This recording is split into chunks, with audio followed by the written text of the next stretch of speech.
দেখো সময় খুবই একটা ইম্পর্টেন্ট জিনিস, কারণ আমরা যখন জানবো যে আমাদের হাতে কতখানি সময় রয়েছে তখনই সেটাকে আমরা ভালোভাবে ইউটিলাইজ করতে পারবো।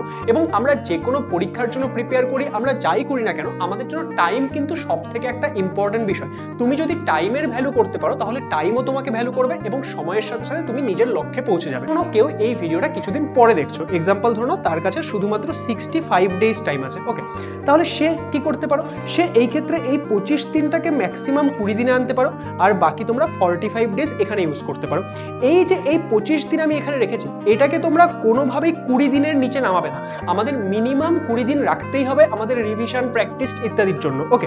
তাহলে কেউ যদি ধরো এই ভিডিওটাকে মোটামুটি ধরো যে পরীক্ষা রয়েছে তার 60 দিন আগে দেখছো, তাহলে সে কি করবে, এখানে 40 দিন, এখানে 20 দিন, এখানে যাতে 20 দিনের থেকে কম না আসে, এই 20 দিন বা 25 দিন সেটা আমাদের খুবই ইম্পর্টেন্ট। রিভিশন, প্র্যাকটিস এগুলো খুবই ইম্পর্টেন্ট।